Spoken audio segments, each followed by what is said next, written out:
Hello friends, hi. இன்றைக்கி திருச்சியிலேருந்து Madurai trip பார்க்கலாமா? காலையில் 6 மணிக்கெலாம் திருச்சியில் ஃப்ரெஷ்அப் ஆகிட்டு போகிற வழியில் ஒரு காஃபி பட்டர் பிஸ்கட் சாப்பிட்டுட்டு கிளம்பிட்டோம். மார்னிங் பிரேக்ஃபாஸ்ட் மதுரையில் சாப்பிட்ற மாதிரி தான் பிளானு. மதுரை மண்ணை கூட மிதிக்கலை, ஆனால் என்ட்ரன்ஸ்லேயே கூட்டம் ஸ்டார்ட் ஆகிடுச்சு. நாங்கள் போன டேட் பார்த்திங்கன்னா அழகர் ஆற்றுல இறங்கியிருப்பார் இல்லையா, அவர் முடிச்சுட்டு கோவிலுக்கு வர நாள் அன்றைக்கி தான் நாங்கள் போயிருந்தோம். எல்லாமே சடனாக பிளான் பண்ணதுனால போன ஒவ்வொரு கோவிலுமே பயங்கர கூட்டமாக தான் இருந்துச்சு. நாங்கள் பிளான் பண்ண டே ஃப்ரைடே, சாட்டர்டே, சண்டே. இன்றைக்கி சாட்டர்டே. போகிற வழியெல்லாம் கோவிலாக இருந்துச்சு. அதே மாதிரி எல்லா கோவிலையும் திருவிழா நடந்தது. அழகர் ஒவ்வொரு கோவிலுக்காக வந்துட்டு போவாங்க அப்படின்னு நிறைய பேர் ஒன்று ஒன்றா சொன்னாங்க. எங்களுக்கு இதுதான் ஃபஸ்ட் டைம் நாங்கள் மதுரைக்கு வர்றது. என் ஹஸ்பண்ட்லாம் வந்திருக்காங்க, பட் நான் இப்போ தான் மதுரை மண்ணை மிதிக்கிறேன். அது மட்டும் இல்லாமல் அந்த மல்லிகைப்பூலாம் எனக்கு ரொம்ப ஃபேவரட். யாராவது போனாங்கன்னா கண்டிப்பாக எனக்கு ஒரு மல்லிகைப்பூவாவது வாங்கிட்டு வந்துருங்கன்னு சொல்லி வாங்கி வச்சுப்பேன். மதுரைக்கு ரொம்ப நாளாக போகணுன்னு தான் ஆசை. திருச்சிலேருந்து மதுரை இந்த போகிற வழி ஃபுல்லாக பார்த்திங்கன்னா நல்லா பெரிய பெரிய மலையாக இருந்தது. அவ்வளோ க்ரீனிஷாக இருந்தது. அந்த கார் ட்ரைவ் பண்ணும்போது பாட்டு கேட்டு இந்த மலையை ரசிச்சுட்டு வரதே ஒரு தனி ஃபீல் தான். கீழே பார்த்திங்கன்னா அழகர் மலை கோவில். இப்போ மலை ஏற போகிறோம். மேலே ஏறும்போது பார்த்திங்கன்னா 2 கோவில் இருந்துச்சு. பழமுதிர் சோலை, அறுபடையில் 6வது வீடு, இன்னொன்று பார்த்திங்கன்னா ராக்காய் அம்மன் கோவில். எங்களுக்கு இது பழமுதிர் சோலை அப்படிங்கிறது தெரியாது. இது ஒரு முருகன் டெம்பிள் தான் அப்படின்னு நினச்சோம். கீழே வந்ததுக்கப்புறம் தான் அதுதான் பழமுதிர் சோலைன்னே தெரியும். சரி, நல்ல சான்ஸை மிஸ் பண்ணிட்டோமே இப்போ வரைக்குமே நினச்சி ஃபீல் பண்ணிகிட்ருக்கோம். ஏன்னா நமக்கு டைம் இல்லையா, நாளைக்கு திருச்செந்தூர் போகணும். அதுவும் ட்ராவல் பண்ண டயர்ட் வேறு. என் ஹஸ்பண்டும் ஃபுல்லாக அவங்க ட்ரைவ் பண்ணதுனால ரொம்ப அவங்களுக்கு ஸ்ட்ரெஸ் கொடுக்க வேணாம் அப்படிங்கிறதுனால தான் நாங்கள் வந்தோமே. கீழே அழகர் மலைக்கு போகிறதுக்கு முன்னாடி மேலே போயிட்டு தீர்த்தம் வாங்கிட்டு வாங்கினாங்க நிறைய பேர். அவங்கள்ட்ட ரெஃபரன்ஸ் கேட்டு போனதுனால எங்களுக்கு சரியாக புரியலை. ஒருத்தவங்க என்ன கோவில் மேலே இருக்குது அப்படிங்கிறாங்க. நாங்கள் அழகர் மலை அப்படின்னா மேலே தான் கோவில் இருக்கும்ன்ட்டு மேலே தான் போயிட்டு இருந்தோமே. சரி, என்னடா கோவிலை காணோம், நம்மளும் ரொம்ப தூரமாக வந்துட்டோம். போகிற வழியெல்லாம் பார்த்திங்கன்னா நிறைய காடு. அங்கே ஃபுல்லாகவே குரங்கு தான். அதுவும் குரங்குனா ஒரு குரங்கு 2 குரங்கு கிடையாது, எல்லாமே குடும்பமாக சேட்டை பண்ணிகிட்டு இருந்துச்சு. அங்கேயே எழுதி போட்டிருக்காங்க, எதுவுமே ஃபுட்டெல்லாம் கொடுக்காதீங்க அப்படின்னு சொல்லிட்டு. நாங்கள் பார்த்துட்டே வந்தோம். ஒரு பயமாகவும் இருந்துச்சு. ஸ்லோவாக தான் போயிருந்தோம், ஏதாவது குரங்கு தாவிட போகுதுன்ட்டு. கூட்டமாக எல்லா குரங்கும் பேன் பார்த்து சாப்பாடு ஓட்டிகிட்டு இந்த மாதிரி இருந்துச்சு. ஒரு வழியாக பார்த்திங்கன்னா மலைக்கு வந்துட்டோம். மலைக்கு மேலே நாங்கள் கேட்குறோம், இதுதான் அழகர் மலையான்னு கேட்டால் இல்லைங்க, அழகர் மலை கீழே இருக்குது அழகர் கோவில். இது ராக்காயி அம்மன் கோவில்னாங்க. அடக்கடவுளே, என்னடா இது அழகர் கோவிலுக்கு அந்த சோதனை நினச்சிட்டு அங்கேயே செப்பல்லாம் போட்டுட்டு மேலே மலை ஏற ஸ்டார்ட் பண்ணிட்டோம். கீழேருந்து மேலே படி கொஞ்சம் தூரம்தான். ஒரு வழியாக போயிட்டோம். மேலே என்ன தான் கோவில் இருக்குன்னு பார்த்தா ராக்காய் அம்மன் கோயில்னு ஒரு அம்மன் தெய்வம் தான். அங்கே தண்ணி வருது, சாமியோட பாதத்துலேருந்து தண்ணி வருது அப்படிங்கிறாங்க. ஆனால் அது வற்றவே இல்லைன்னுலாம் சொல்கிறாங்க. ஆனால் அங்கே மோட்டார் வச்சு எல்லாருமே பண்ணிகிட்டு இருந்தாங்க. அது எப்படி தண்ணி ஊற்று வருதுன்னு அவங்களுக்கே தெரியலையா. ஆனால் மேலெல்லாம் ஃபுல்லாக மலைங்க. ஒவ்வொருத்தவங்கள்ட்ட கேட்கும்போது அதையுமே சாமி விஷயமாக தான் பேசிக்கிட்டாங்க. ஸோ அங்கேருந்தும் நம்ம பாட்டில் வாங்கி தீர்த்தம்லாம் வாங்கிட்டு சாமிலாம் கும்பிட்டுட்டு அப்புறம் கீழே வந்தோம். கீழே வரும்போது அந்த முருகன் கோயிலை கிராஸ் பண்ணி வந்தோமா, அதுதான் பழமுதிர் சோலை. கீழே தான் தெரிஞ்சிச்சு. இன்ன வரைக்கும் எனக்கு அதை நினச்சா லைட்டாக கவலையாக தான் இருக்குது. ஒரு வழியாக இப்போ நம்ம அழகர் கோவிலுக்கு வந்துட்டோம். கோபுரம் ஒன்று அவ்வளோ பெருசாக இருந்தது. அந்த இடமே அவ்வளோ தூரமான இடம். உள்ள என்ட்ரன்ஸ் ஆகும்போதே கருப்புசாமி கோவில் தான். இது 18ஆம் படி கருப்புசாமினாங்க. அந்த ஆடி 18 இருக்கு இல்லையா, அன்னைக்கு மட்டும்தான் அந்த கோவில் திறப்பாங்களாம். நான் சொல்கிற இன்ஃபர்மேஷன்ஸ் அது தப்பாக இருந்தாலும் எனக்கு கொஞ்சம் சொல்லுங்கள். ஏன்னா நாங்களே மற்றவங்கள்ட்ட கேட்டு தான் நான் எனக்கு ஐடியா இங்கே ஷேர் பண்ணிகிட்ருக்கேன். பட் ஃபேமிலியாக போகணும் அப்படின்னா இந்த மாதிரி கோவிலுக்கெலாம் நீங்கள் போயிட்டு வாங்க. நல்ல ஒரு பாசிட்டிவ் வைப் இருக்கும். நிறைய விஷயம் நம்ம தெரிஞ்சுக்கும் போதும் அந்த கோபுரம் கோவிலாம் எப்படிலாம் கட்டியிருக்காங்கன்ட்டு ஒன்றுத்தையும் ஆச்சரியமாக வியந்து பார்த்துட்டு தான் வந்தோம். நான் சொன்னேன் இல்லையா, நாங்கள் கீழே ஏறும்போதே செம்ம க்ரௌடாகிடுச்சு அப்படின்னு சொல்லிட்டு. நாங்கள் அழகர் மலைக்கு உள்ளே போகும்போது பார்த்திங்கன்னா கூட்டம் கம்மியாக தான் இருந்தது. ஒவ்வொரு ஏரியாவாக அழகர் வந்துக்கிட்டு இருந்தார். மேலே ராக்காயம்மன்லாம் கோவிலுக்கு போயிட்டு கீழே பார்த்திங்கன்னா கருப்புசாமி கோவிலேருந்து இப்போ அழகர் கோவிலுக்கு தான் போயிட்டுருக்கோம். அங்கே நிறைய பேர் கோவலெல்லாம் போட்டு சூப்பராக இருந்துச்சு. நாங்கள் போகும்போது கூட்டம் கம்மியாக இருந்தது. கோவிலில் உள்ளே போயிட்டு சாமி கும்பிட்டு வெளில வந்தால் எங்கேருந்து தான் இவ்வளோ கூட்டம் வந்துச்சு அப்படின்னு தெரியல. எல்லாமே இந்த அழகருக்காக தான் வெயிட்டிங்கு.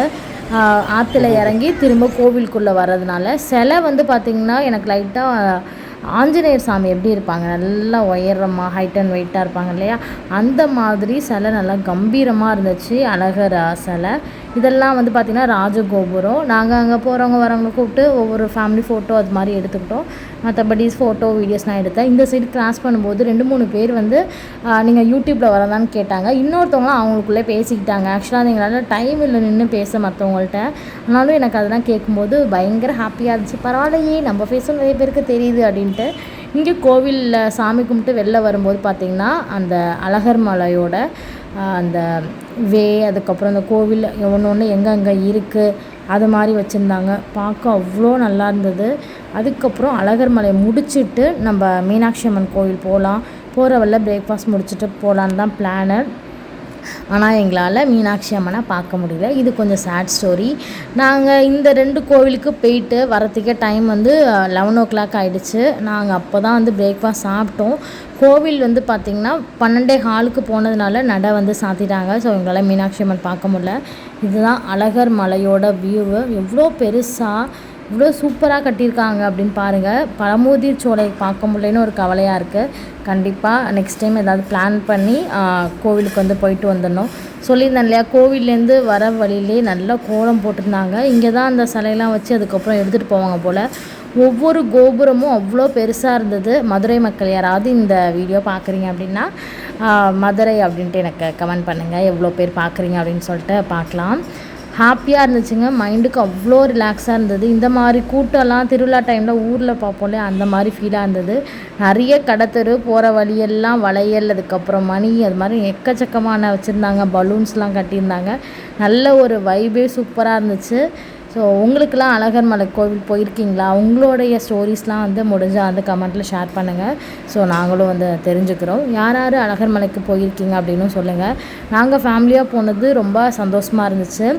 நாங்கள் வந்து ஊட்டி, கொடைக்கானல் அது மாதிரி போனாலும் நமக்கு பட்ஜெட் தாண்டி வந்திருக்கும். இந்த மாதிரி கோவில்லாம் போகும்போது ஃபஸ்ட் டைம் நான் போகிறோம் இல்லையா, ஸோ நமக்கு நிறைய இன்ஃபர்மேஷன் கிடைக்கும். நிறைய வந்து பார்த்திங்கன்னா ஒரு வைப் வந்து நல்லாயிருக்கும். அந்த கோவில் பற்றி பேசும்போது ஒவ்வொருத்தவங்களும் கேட்டு நிறையா இன்ஃபர்மேஷன் கேதர் பண்ணும்போது நமக்கு புதுசாக இருந்துச்சு ஒன்றுமே. ஸோ ஒரு வழியாக கோயிலேருந்து சாமி கும்பிட்டு வந்துட்டோம். பட் இந்த சைடில் வரும்போது ரோடை திருப்பி விட்டாங்க. ஏன்னா அங்கே இப்போ தான் சாமி வந்துகிட்டு இருக்காரு கிட்டக்க.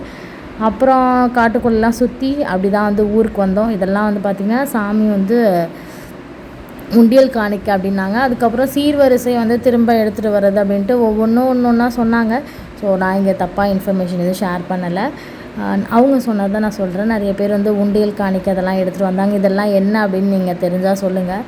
வழி நெடுக்க வந்து கடை தான் இருந்தது. ஆனால் நாங்கள் 11 மணிக்கு போனோம்.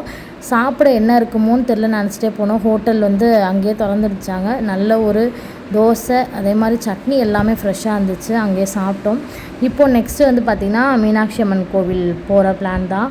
க்ரௌடு பாருங்கள் எந்த அளவுக்கு கூட்டம் இருக்குன்னு. எல்லாமே அழகர் கோவிலுக்கான கூட்டம் தான் இது.